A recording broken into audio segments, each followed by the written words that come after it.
Hi guys, welcome to today's episode of Tête-à-Tête with Hanniz Lam. I am Hanniz. With me, I have Chris Chin, Daniel Hi. Liew, and Remus. So they are all part of the F&B industry, and they have all been impacted by COVID-19. So we would like to know how COVID-19 has impacted the F&B industry today. So what we're going to do is I'm just going to do a short introduction about each of these gentlemen here. So today, Daniel Liu, basically, he is the director of Barista Guild Asia, an independent coffee school and barista academy. So, as Malaysia's first certified authorized specialty coffee association trainer, he has certified over 1,600 baristas in cafes, hotels, culinary schools, and restaurants. So, he's also a seasoned judge in many national barista championships. So, Daniel, you can say hi. Hi, nice to meet you. And next we have Ramos Cheung. He is a quiet restaurateur in Old Klang Road, OUG. He runs an Indonesian restaurant, a Nyonya restaurant, and an Asian fusion restaurant, an antique business, and also he's an advocate for refugee causes on social media. Hi, Remus. Hello.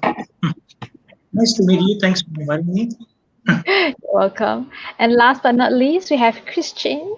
He is a local PJian, born and bred in Damansara, where I was born and bred too, actually. Yes. Um, yes, he eats, sleeps, and works in PJ.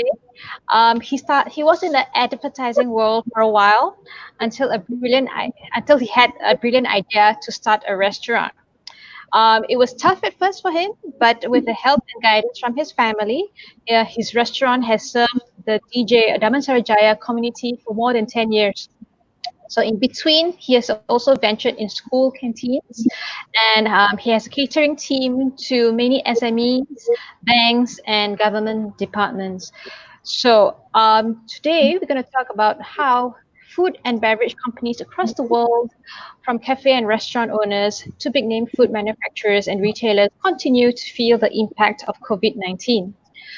Social distancing, self isolation, and citywide lockdowns have forced many establishments to close in countries across Asia, the US, Europe, and the rest of the world.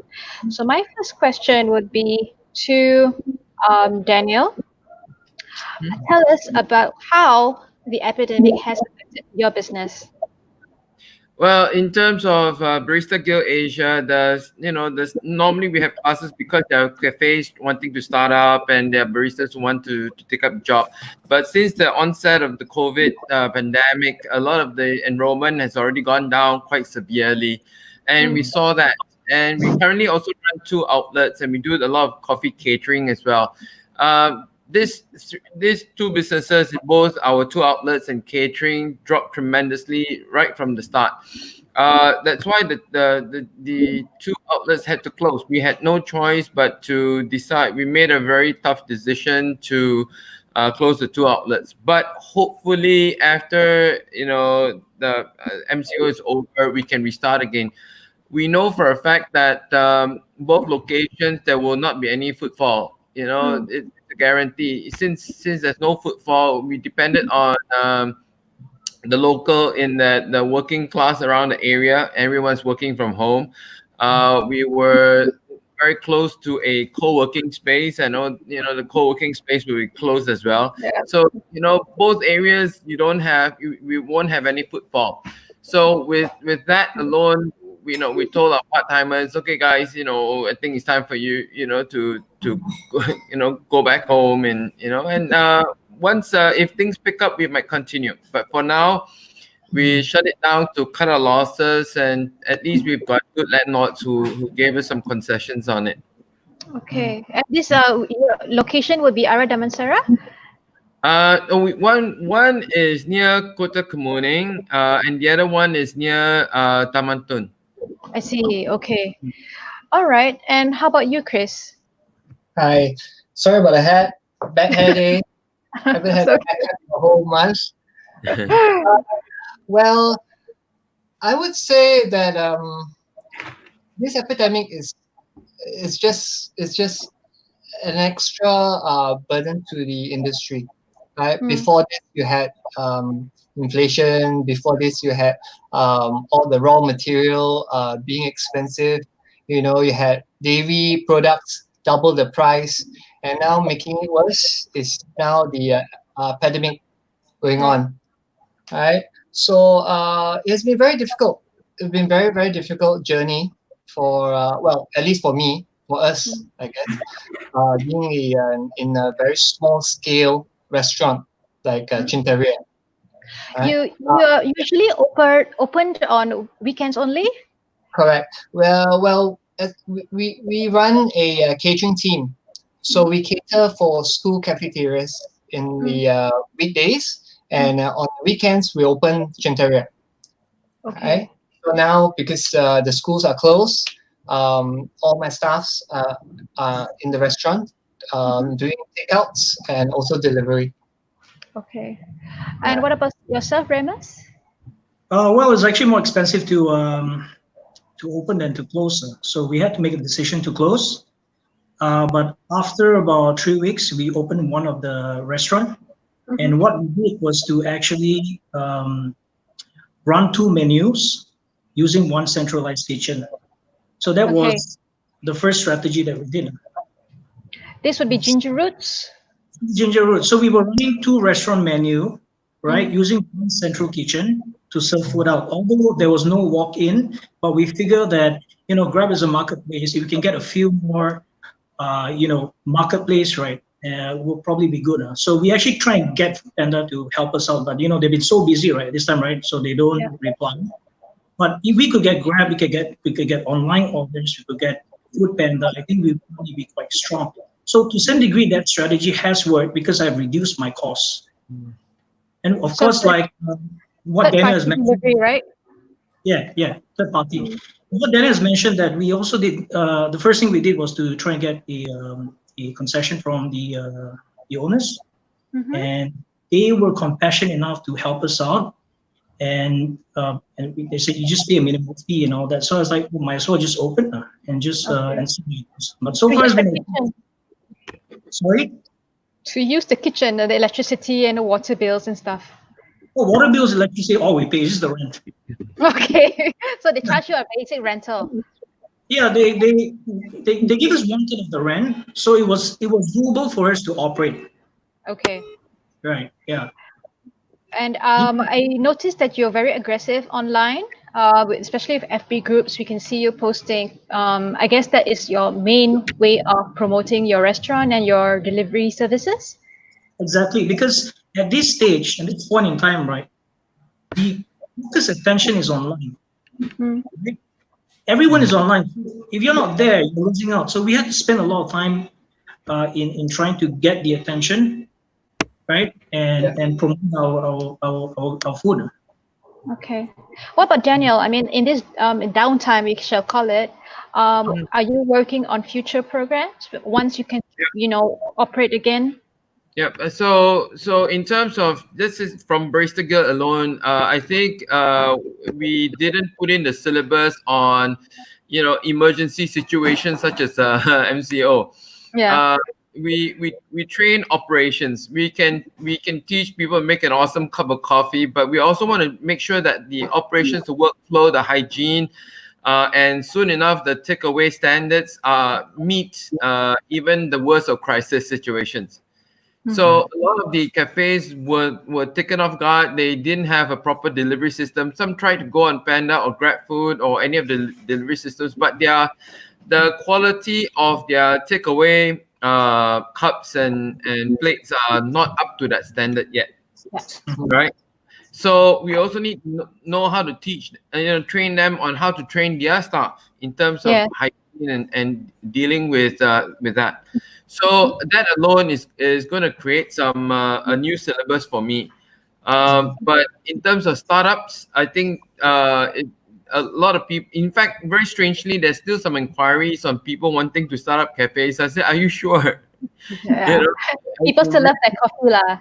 Yeah, I said, it's not a romantic dream just to want to own a cafe. Yeah, there's a lot of work involved. I can teach you how to make a good cup of coffee, but there's a lot more to just making a cup of coffee. You need to understand that. So, so things are going to change drastically, right? It's not going to be just, like, for example, latte art. A takeaway coffee, no one really cares too much about latte art anymore, right? So what else can you do besides that? They need to understand, and also, I agree with Remus. I think it's also customer intimacy. You've got to go to the customer. You really need to reach out and have conversations with them. They got to know you personally. You've got to know them personally. Yeah, there's no two ways about it. Okay. Yeah. Remus, back to you. You had to, I guess, make a choice about the menus. Which one works best during this time? So, how many choices of dishes do you have compared to before? We did add some new menu because one of them is the ayam wakalok dish, because we're actually dealing with Peranakan food, right? So there is a Peranakan specialty dish, and we figured that in this time, right, a lot of people may be mixing the food, and why don't we source the seed and try and get the dish out? So we managed to source from an Indonesian importer, and we managed to do the dish, and we figured out that if we can do the dish, we can actually appeal to the Peranakan community and see whether they would like to order from us. I think currently at this stage we kind of monopolize the market if they actually want a dish like that. So it was a strategy. Nice. And what about you, Chris? What's been working for you? Well, we went to the opposite approach. We actually limit our menu, right? We actually what happened is we kept our menu simple. We kept it takeaway friendly, right? Easy to reheat. Yeah, because a lot of our stuff like the curry laksa, the mee bandung, broths like this, it cannot be meant. It's not meant for takeaway. It's it's meant to be eaten there. It's meant to be eaten hot. So yeah, fresh. So yeah, we kept it simple. We kept it reheating friendly. We kept it easy to eat. And currently the latest craze in my restaurant is the tofu fa. I guess everyone just needs that little smile, that little sweetness in their life. in their life right now. So yeah, we've been selling like 300, portions a day, kind of thing. That's amazing. So we made our 4,000 mark.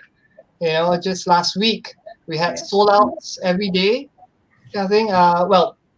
We kept it cheap basically because we really want. Yes, we just really want people to know that we're still there, even though with such conditions with the MCO, no one's coming out and everything. I hope, people still remember that Cintaria is still in Damansara Jaya and we're still there to serve the community. And you're there more often now because you don't have the schools to cater to. So it's everyday deliveries? Yes, it is. It is. Okay. So, for us, we were the conventional kind of people. We never believed in online. So we were the very conventional ones. We were just relying on regulars, walk-ins. Yes. So now they can't walk in and everything. So for the start of the MCO, it was quite challenging because it took us the first 2 to 3 days to figure out how to hook up with the online people like Foodpanda and Grab people. Yeah, and of course, always this hidden commission that no one knows that we have to give in some certain amount of commissions to them. But it doesn't matter. It's basically it's just about branding. Is the commission that they are charging right now the same commission that they were charging before MCO? Do you know? I'm not sure because we just got on board, so I'm not too sure. Yeah. How about Remus? Are you already in Grab Foodpanda? Yeah, we've been doing Grab for a while, and to be completely honest with you, right, if you run a restaurant during this time, right, where there's no walk-in and just doing delivery, you can't survive. All right. So yeah, you cannot survive. the delivery sales are just meant as a contributing factor to sales, but because of the rent and the manpower and all that, you cannot survive, Yeah. right? So Fully for agree.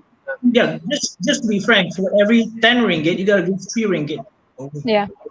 You can't survive. But how we survive is that if we think in terms like, okay, they are contributing sales to what we're really doing, then we can survive. So we spend a lot of time doing online and trying to get the attention out, because when people buy direct through us, that's where we're able to make some money, Yeah. right? So some of our customers were like saying, hey, instead of ordering Grab, why don't we just order through you? And the other thing that we've noticed, right, that Grab has a very small radius. So in other words, people who want to get food further away cannot get food, right? So they call us and say, hey, Remus, can we get fruit from GingerRoots? And this is like in Shah Alam, in Klang, and so on. And we take all the orders. You do your own deliveries as well? Yeah, we do our own delivery. That's why we're so busy, because we have to make arrangement. Okay. Hectic. By the time it turns evening, right, the cost doubles up, is it? So we have Yeah. to like send the food in time, and sometimes when we can't send the food in time, we just have to send it ourselves. But here's where we learn something. A lot of restaurants don't do that. They are not willing to go further. We were willing to go further, providing there was a minimum purchase. And Or they don't have enough staff, maybe. yes, maybe. But even if the cost was like 30 ringgit, for example, right, we are still willing to do it because we're willing to absorb the cost, right? So we might make a bit of money, but at the end of the day, we're able to brand ourselves as well. And people from far away are able to try our food. At the end of the day, they're like, hey, let's make a reorder. Yeah. If you just survive on Grab on a very small radius, you're not going to make money. You'll be wasting your time. It's just branding, like what Chris said, it's just branding. Right, and a lot of I guess a lot of people don't know that everyone works on a very low margin in F&B, really low. Extreme. So extremely, yeah. So a lot of that goes to the overheads and all. So now at this point of moment, right, you see homemade chefs also trying to sell online, right? Where the overheads are lower. So that makes another challenge for us, another competition. Right? But it's not the same though, because they are not used to preparing food for the masses. Well, you're surprised. You see quite a number of them that cater for 100, 200 packs. You know, group buys. You know. Okay. Well, I don't know. Maybe they're already prepared with the kitchens at home, huh? Yes, that's right. In my wife's domain, my wife runs a little cafe. In fact, this is where I am right now. In that small little space, we cater to residents here, right? And when MCO started, we counted no less than 8 caterers started popping up. Within the building. So they were doing delivery. They put up their posters around the condo area. They penetrated a lot of the WhatsApp groups. And we're wondering where they came from right from the beginning. Yeah, but that's the thing. When these pop-ups come out, for me, I'm a consumer. I would still be skeptical in terms of hygienic practices, because you are not operating from a certified kitchen or a recognized kitchen. So maybe some people are not that fussy. Hold on, my cat is running away. Hold on. Excuse me. Yeah. So, in terms of kitchen hygiene, and that's for me. That for me is actually really important, lah. Yeah. So if you stress on that, I guess it will bring more confidence for customers to you. Yeah. Another question would be to Remus. You do a lot of voluntary work, I guess, for refugees. There was a campaign, I think 2 weeks ago or last week, where you actually gave free food to the riders. And in this time and age, when it's actually a challenging time for you, you found a place in your heart to do such a thing. What made you do that? Well, there was I think a couple of weeks ago, we actually had a delivery that delivered food to us. That came and collect food from us to deliver to someone, but the food didn't arrive, you see. And apparently we were like looking at the Grab screenshot, right? And the rider has not been moving, Ah, and so the customers wasn't really happy. So and we were like wondering where the hell the guy is. Apparently, he was actually at the hospital. ah. And there's no way of him contacting you or the customer. We waited for quite a long time, and finally he managed to get someone, a friend. He was nice enough to get a friend because he called me and he said, "Look, I'm actually in the hospital." I'm like, "Ah, really? Oh my!" So anyway, we managed to get a friend to get the food delivered at the end of the day. See, so moving from that incident, a lot of deliveries they brave through the storm and just to get food to us. So and especially during times like this, like Ramadan month, right? So a lot of people are hungry. So But only in the evenings, though. in the evening, but where do you find food, right? Yeah. So we are like, why not? Since we're already preparing food, why not we just prepare some food for them? Well, they always break into a smile when people offer them, we offer them food and they are happy. And apparently we showed what we did, and a lot of our customers wanted to be a part of that. And from there on, it just went all the way until today. We're still feeding people. Well done, Remus. Yeah. So they will buy food and they'll say like, "Can I buy something for the rider?" And we're like, "Yeah, why not? We'll prepare at a discounted rate." Sometimes they'll like prepare. Sometimes they'll like buy food like 5 or 10 packs and just to give away, and we'll do it. That's cool. Because there was a case recently where somebody ordered food and ghosted the delivery person. Did you come across that piece of news? No. There was somebody who ordered 20 something burgers and convinced the seller that he would pay COD. And when the delivery person came to the venue where he was supposed to drop off, he got a note which says, "Oh, it's a joke. This was ordered by a celebrity, and you can eat the burgers yourself," or something like that. And it caused quite an uproar. So lucky for the seller, though, the actual celebrity found her and bought the burgers and tried to support her business. So these kinds of things happen even during these times where people need more help than ever. You know. Yeah. I had that experience about a couple of months ago. Someone ordered 20 chicken chop from a karaoke center. And they really convinced our manager that it was genuine and all that stuff, and that they came from this place. I was a bit skeptical. We prepared the first 5, like whether they're going to come. It's a lot, right? So we managed to call the karaoke center, speak to the manager, and apparently it was a fraud. And in fact, the person even who ordered the 20 burgers would call us again and say, "Hey, I need to like pay 150 to someone. Could you help me do it?" So they order food as validation that they're genuine, and then they ask whether we can just do a small deal for them. So turns out the guy didn't turn out. So chops for herself. Luckily, we made only 5. And you're lucky, you're smart. But people are desperate. Sometimes they just want to hope that it's actually genuine and deliver the bulk order, right? Okay, so let's talk about the economic stimulus. How has that been helping you, Chris? Well, I don't think it's helping a lot. I mean, of course, you get that 2% discount for electricity, but no, I don't see it as yet. We're still paying our staff full salary, even though they don't come to work. Well, we get the subsidies, which is not approved yet. Yeah. They will only come in May, and then the payout is only in June. So actually, you have to pay upfront still. That's right. So to jumpstart the economy all at once. Sorry, Apparently, the idea, right, is to jumpstart the economy all at once. So that's where they give up, and people will start spending. So you need to jumpstart the economy. Yeah, but that's not happening, right? Because we're not in a very healthy situation as well. I think we've not been in a healthy situation for the past few years.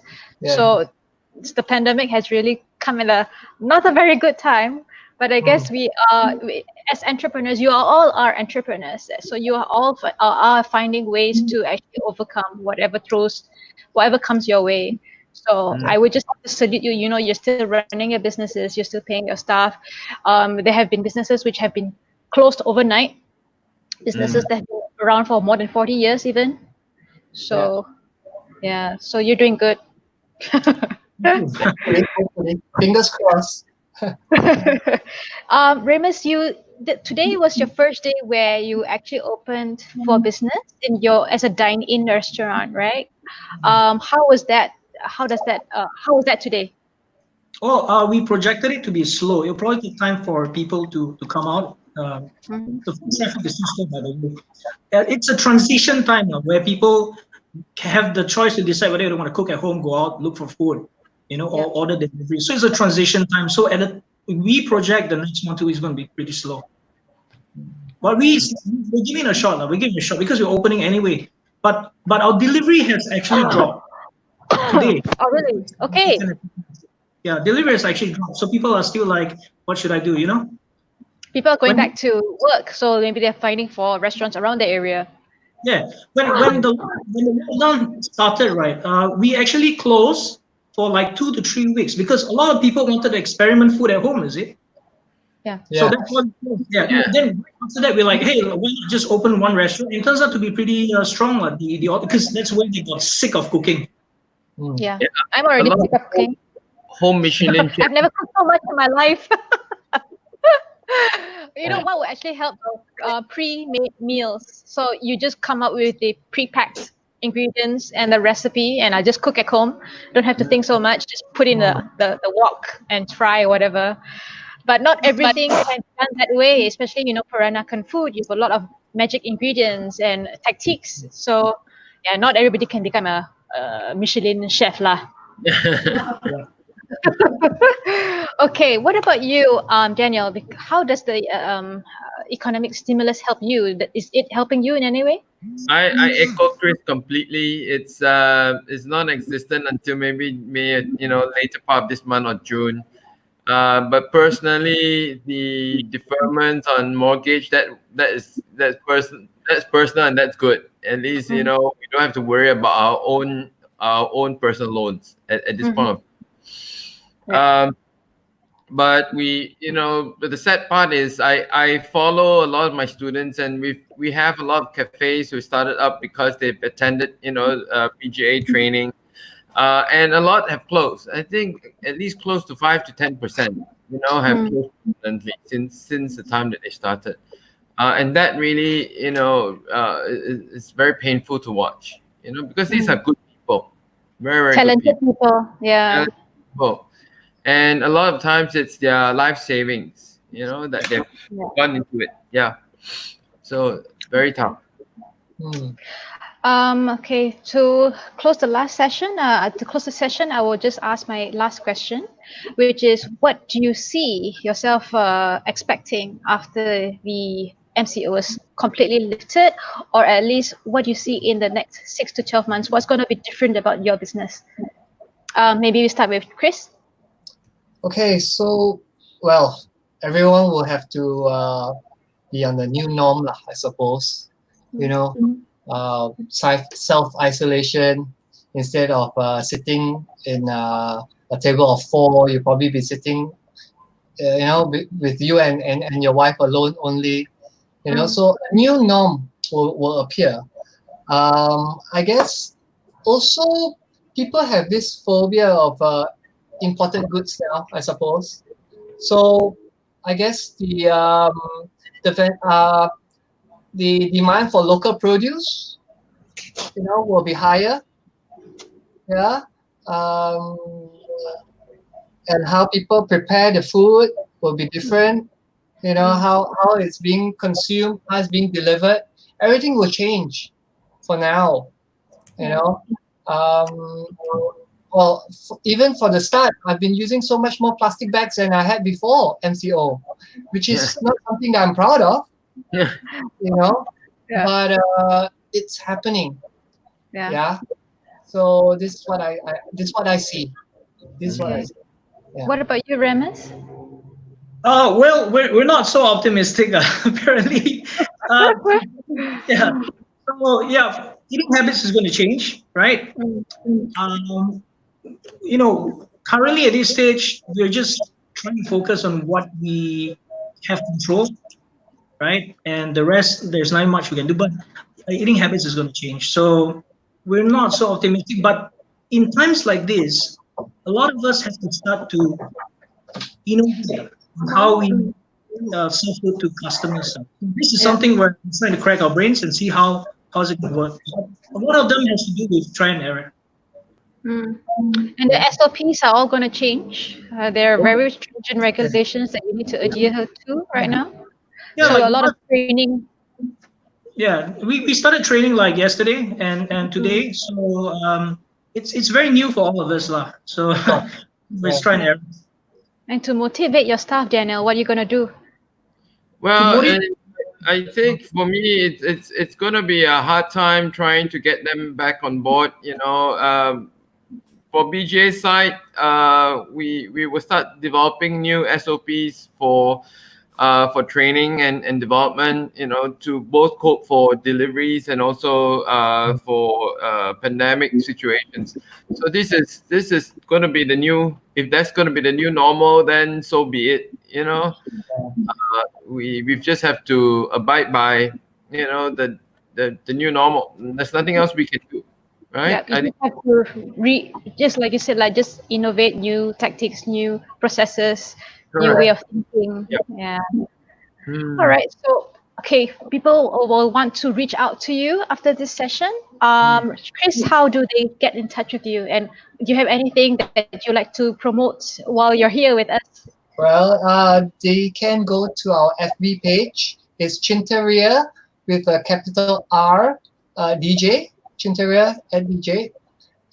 Can call me, WhatsApp me, right? At 012-306-1183. All right. Thanks, Chris. And Remus?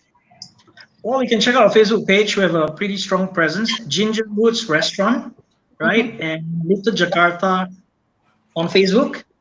So those are the two menus that we're serving right now. So you won't get through us. You can just go on the Facebook and we have a WhatsApp link there. Nice. And Daniel, of course, people still need to reach you for good coffee.